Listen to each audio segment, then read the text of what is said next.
Yeah, hi guys, it's Harpreet Singh. So today I want to discuss about the important questions which I'm getting about the changes in the requirements if you want to travel to India.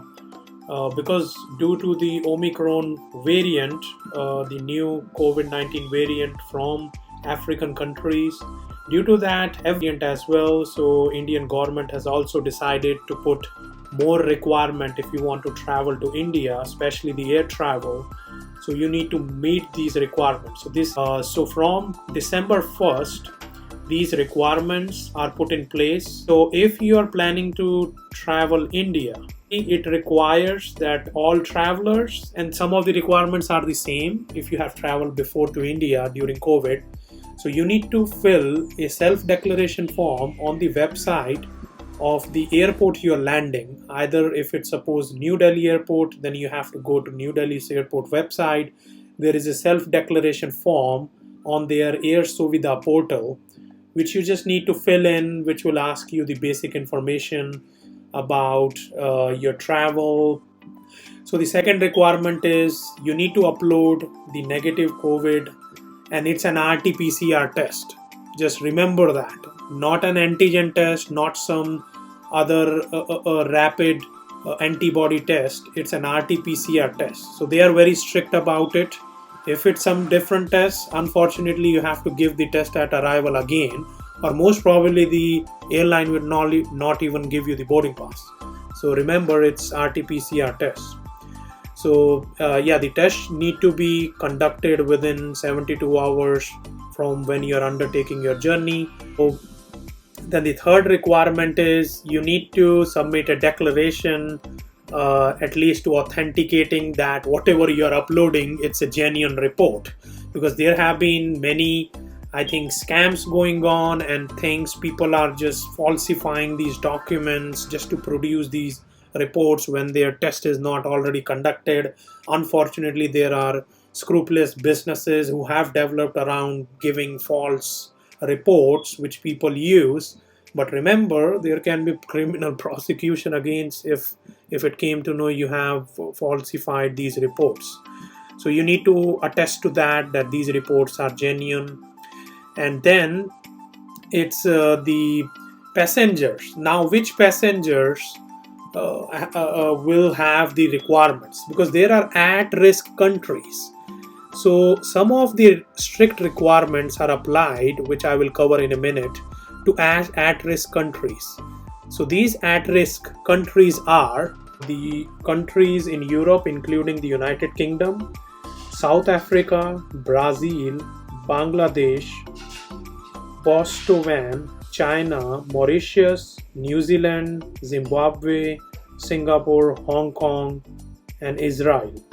So these are the at-risk countries which the passengers who are coming from those countries, or if in case you have connecting flight going through these countries, most probably you will be kind of consider you're coming through an at-risk country. So just make sure whatever your flight is, if suppose you have multiple layovers, just make sure, if you want to save yourself from trouble, don't come from these countries, because otherwise the government can decide, okay, you have to take the test even if you are not directly from these countries, still you have a layover from these countries or a connecting flight from these countries.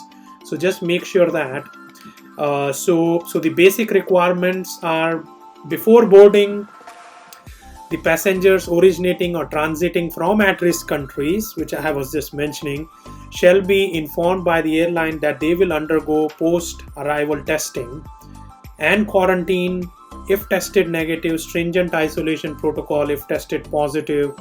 So basically, the passengers, the airlines need to inform you while giving the boarding pass that, okay, you are going through at-risk country, so probably you will be tested in India. So you would need to be prepared for that. If you test positive, then you will obviously going for an institutional quarantine.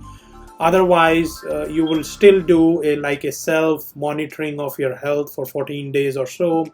And also, airline needs to tell what are the do's and don'ts for a traveler while they are in the flight, and also the airline to allow boarding by only those passengers who have filled the self-declaration form uploaded their RT-PCR report. So at the time of the boarding, only asymptomatic travelers will be allowed to board after thermal screening. So basically, you will be screened, your temperature is taken even before you are boarding the plane. So if suppose you are if you are symptomatic, then forget about boarding the plane, unfortunately. So also another requirement is you need to download Arogya Setu app. So it's an app which like tracks your movement, especially in India. So just to make sure that tracing take place if you are found to have COVID or those kind of issues. So during travel, again, the same, I think, old requirements that you should maintain self-distancing and follow all the COVID appropriate behavior. On arrival, so this is important. So on arrival, deboarding should be done. Okay, physical distancing, but I think what happens with that when you have like 300 people in the plane, then what happens with physical distancing? So then again, a thermal screening will be done when you just come out of your plane, and you need to show the self-declaration form which you file. Just print a copy of that, and so just show it to the health staff who will be at the airport. And then the passengers who are symptomatic, if they check you have 100 degrees temperature, then probably you will be taken to hospital because that shows a symptom. So but if you are coming from an at-risk country, which I have just covered previously, then you need to have at arrival a RT-PCR test which need to be done. So just prepare for that, because you need to wait. Even regardless, no one cares about if you have domestic flight, connecting flight, or some other already plans to move out of that airport. But without the testing, without a negative result, you will not be allowed to take the connecting flight, whatever time it takes. I think what I have heard, there are tests which takes like 60 to 90 minutes to get the results. If I hope you get that test, but if it's, I think for especially people coming from at-risk countries, their test, you don't have to pay for that. The government will pay for that, Indian government. But I think those tests are taking to get results up to like 6 hours or so, or sooner. But yeah, just imagine if you have to give tests, then you need to do an arrangement. If your connecting flight is within few minutes or few couple of hours, probably you need to maybe reschedule that flight. So if suppose you tested negative, then there is a home quarantine required for 7 days for at-risk country passengers. So a retest need to be done on the 8th day in arrival to India, and if negative, further self-monitoring for next 7 days. So if you are coming from at-risk countries, still if you are negative, then still there is a home quarantine for 7 days. Just don't make any plans for any trip, because you are required to home quarantine for 7 days. But if you are positive, then sure, it's genomic testing will be done, so that data can be there, and also you would be isolated, put an isolated facility, which is basically like an institutional quarantine. And then for positive cases, yeah, as you have heard, institutional quarantine, it's whatever it is, even if you don't like it, you have to go to quarantine. But what about passengers who are not coming from an at-risk country? If you're directly traveling from US directly to India, if you're directly traveling from Canada to India, not going through at-risk countries, or even if you're traveling through other countries at transit like Japan, which is not in the list at present. So if you are coming from a non-at-risk countries, then there is a requirement for self-monitoring for the health for 14 post-arrival days. So basically you will not be tested on the flight, but there is another requirement I will cover in a minute. So basically you can go take your bag and take your connecting flight, but there is a possibility like 2% of passengers can randomly be selected by the airline by their own randomization process. They can select 2% passengers still from if they are not even from at-risk countries. So be ready for that.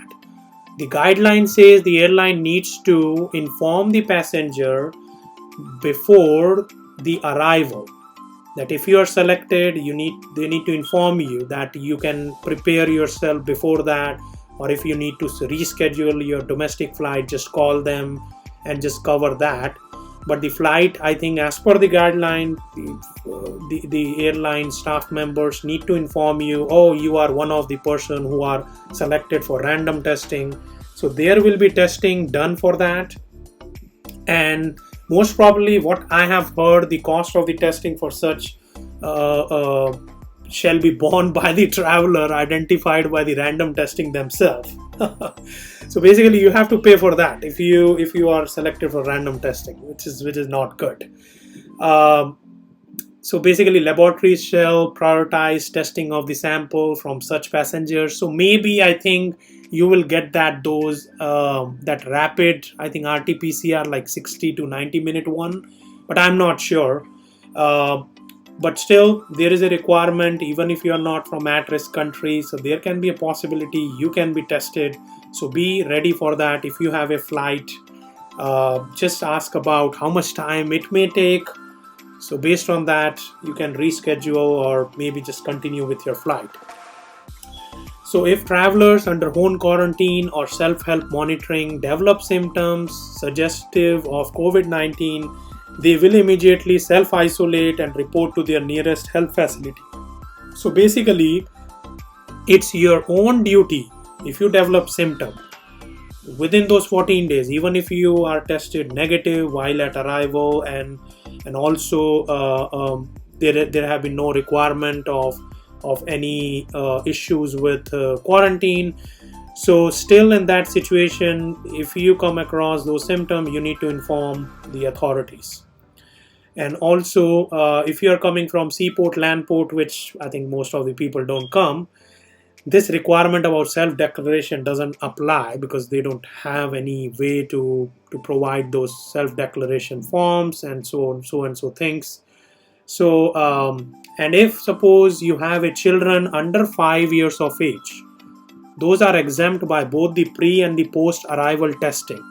However, if found symptomatic for COVID on arrival or during home quarantine period, they shall undergo testing and treated as per the laid down protocol. So for children, by in general, these requirement doesn't apply for children for 5 years and under. So, but just remember about the requirements. Few are the, I think, old requirement, but don't be surprised if you are randomly selected for a testing, even if you are not coming from at-risk countries. So these were the requirements, the new ones, and probably as the situation is dynamic, so some of the things may change, or some countries may be included in the at-risk country list. So if such a situation, I will bring another video about it to inform you. So yeah, thanks for watching this video, and I think your journey goes well without any interruption. Thank you.